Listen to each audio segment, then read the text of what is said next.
Okay, so I'm gonna do the first part of the practice exam here.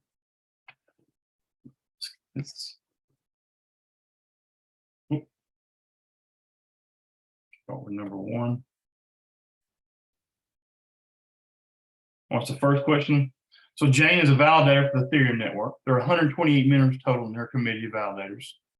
All right, so each of these committees, someone's chosen where they get to propose these new transactions. You have to lock up Ethereum to do this. You have to become one of these members. So she has 250 Ether locked up in the state. And the Ethereum community she belongs to has 4,000 Ether tied up. What is the probability that she can propose the next block? Well, it has nothing to do with like it's not 1 over 128, there's not randomly chosen between them. It depends on how much they got up. So the more Ether that she has in comparison to everyone else, the more likely she'll be chosen. And so the way it's going to be 250 over 4,000, right? Which you can simplify this down to 5 over 80. We just simplify it. Okay. So that's C. 2. All right. Here we're looking at these hash time lock contracts. And so Larry wants to send money to Curly, but Curly doesn't have a channel open with Larry. But Larry has a channel with Mo, and Mo has a channel with Curly. So Curly's like, okay, I'm going to choose this R. I won't tell you. I'll create a hash from it. I'll send this to Larry. Larry, you can use this. Tell Mo, if he can get H here, he can, get 3 Bitcoin. This is what they're wanting to send. They're wanting to send 3 Bitcoin to each other. All right, so Larry creates this hash time lock contract. All right. If Mo can come up with R, well, then Mo gets 3 Bitcoin. But Mo's like, well, I don't know R. How can I get this? Larry's like, well, Curly knows it. Curly knows R, and you got a contract. You got an open channel with Curly. So Mo's like, okay, well, he creates a hash time lock contract. And if he tells Curly, if you can come up with R, well, then you can get this 3 Bitcoin. Well, of course, Curly knows R because he's the one that came up with it. So Curly provides R. And so Curly can claim the 3 Bitcoin. Well, what about Mo? Well, now that everyone knows R now that Curly's, broadcasted the channel because he had to use this to claim this money here. So now everyone knows what R is. So Mo provides R and he claims this Bitcoin.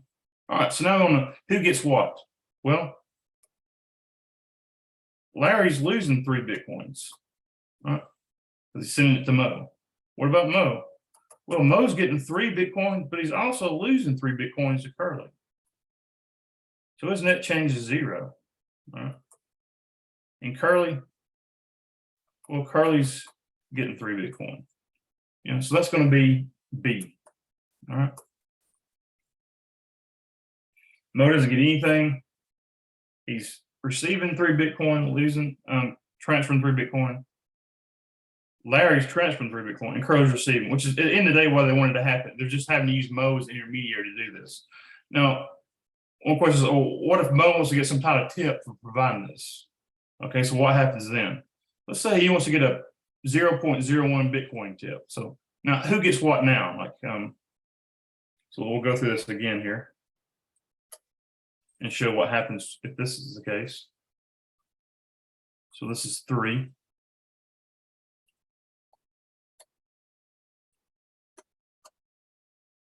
So here's Larry, here's Mo, and Curly. So Larry's saying, hey, here's this hash time lock contract. You can get 3 Bitcoin, Mo. You can get it by sending, money to Curly, and they can provide R for you.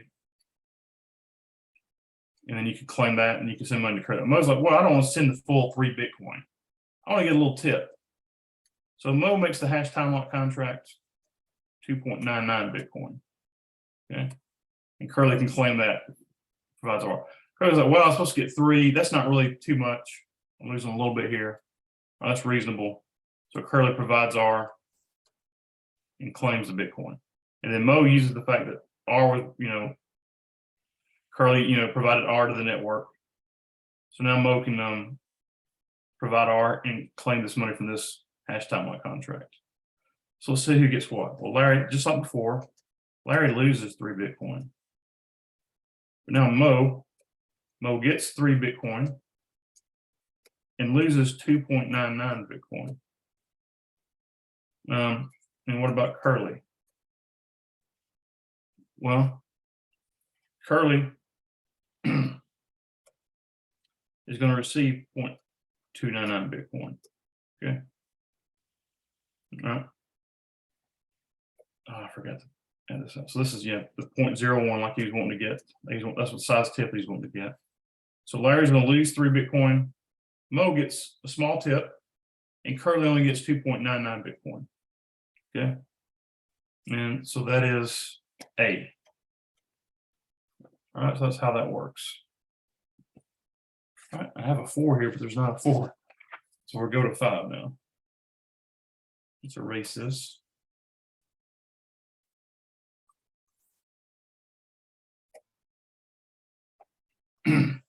What does this question say? Well, Doug and Ernest set up a funding unspent transaction for 20 Bitcoins, and also create a refund transaction that can be claimed by Doug in 1 week. This is collateral, so so Ernest can't hold up this 20 Bitcoin because he has to provide a signature for it on it as well for to be able to do anything with the money. They both have to provide when you do these funding transactions. Let's write that out. When you do a funding transaction, there's 2 signatures. Doug and Ernest both have to sign in order to do anything with this money here. All right. We said this was 20 Bitcoin. All right, and make sure that Ernest doesn't hold it captive and say, hey, I'm not going to give it this money unless you give me more than what we promised. There's a refund transaction for 20 Bitcoin. And Ernest needs to sign first. And then Doug can sign at a later date. And this is usually like 1 week later. All right. Okay, so this is like, if you can't work things out with Ernest where he signs it, well then, Doug can sign this, get the money back 1 week later. All right, so this is kind of collateral to make sure that Ernest doesn't, do any kind of deviant behavior. All right, so what we're wanting to see here is how this can reduce the transactions and then be broadcast. So they're going to send 6 transactions between one another after they do these fund and refunds. So Doug sends 6 separate messages for these transactions to Ernest. And that's going to be the total of it. And then Ernest is going to broadcast the last one here. All right. So how much does this save? All right. Initially, without doing this, without doing the funding and refunding, there will be 6 transactions broadcast. Okay. But now they set up this fund and this potential refund transaction that maybe could be broadcast later. What's going to reduce this? Now these 6 messages that Doug and Ernest send, they just send it on a private channel. It doesn't have to be broadcast and added to the blockchain. Okay. And once they're done, well, Ernest can say, okay, I'm picking this last message you sent me, and I'm going to broadcast it. So there's only two messages broadcast now. Fund and last message. So it went from 6 to 2. There's going to be 4 messages less than what it would normally be. Now, what if Ernest doesn't broadcast one of these messages? Well, Doug could be like, okay, well, you don't want to do that. I can, after this week's is up, I can broadcast this refund. So there's always going to be 2 messages broadcast when you do this. So you need to make sure if you do this, like someone is using, you want to send more than 2 messages between each other. Otherwise, it's not worth it. All right, just do it the normal way. Okay, but here, since they're sending so many messages back and forth, they want to be able to do this quickly. It's also going to save on transaction fees to broadcast it over the network. All right, it's better for them to do it this way here. So it's going to be C. All right, there's 4 fewer transactions.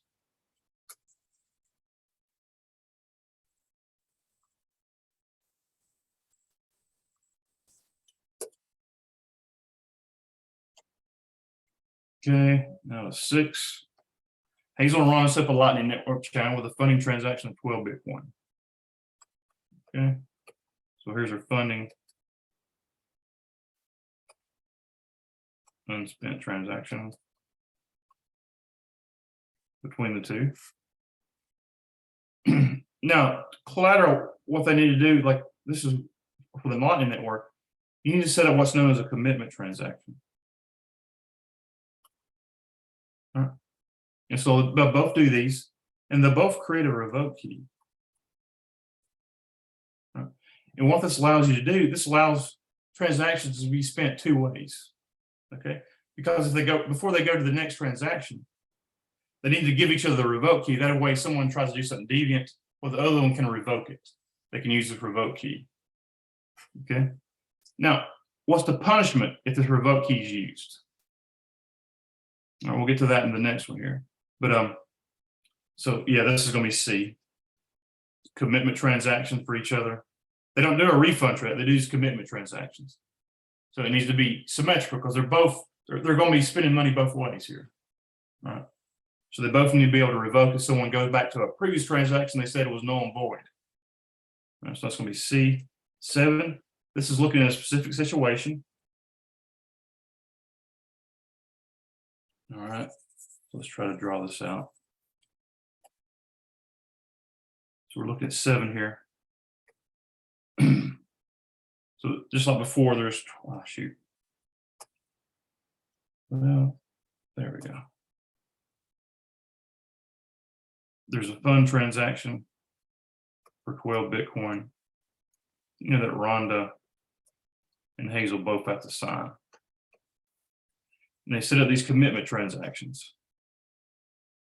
All right. Now, what do they actually have? They said previously 10 Bitcoins going to Hazel, 2 Bitcoin is going to Rhonda. Okay. Now they have commitment transactions for each other, and they have a revoke key. Right. And what this is for, this is so they can go both ways. Now, what they're doing here, they want to go to 9 Bitcoin for Hazel.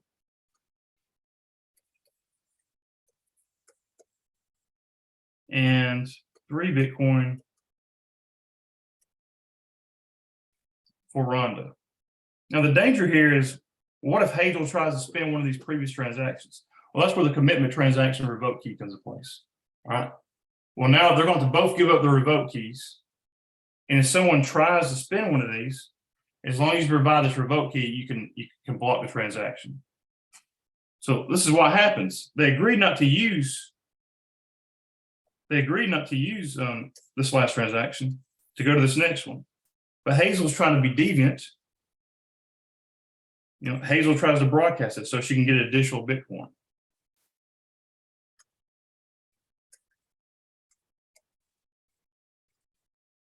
All right. Well, Rhonda recognizes it. She blocks it in time using the revoke key that they had to give up if we went to this next transaction. So now, how much Bitcoin does Rhonda get? Does she just get back this additional Bitcoin and get 3? No, she's going to get the whole thing. All right. And that's the pun. That's the incentive for this. Like, people don't try it. That way, you know, you need some sort of incentive. You need to be able to punish them for doing this here. So if they try to be sneaky, all right, Rhonda can claim all 12 Bitcoin. Okay. And that's the thing about these channels. You got to actually guard them, because if someone does this and you're not paying attention to the channel, you're off channel. Well, if time passes by, they can Hazel could get one over on Rhonda and get this additional Bitcoin. All right, but that's why you got to stay on this channel and guard them. And to actually provide extra incentive where people don't do this, you need to be able to punish them, and you punish them by taking all the Bitcoin. All right. Sharonda would be able to claim all 12 here, and that would be D. All right.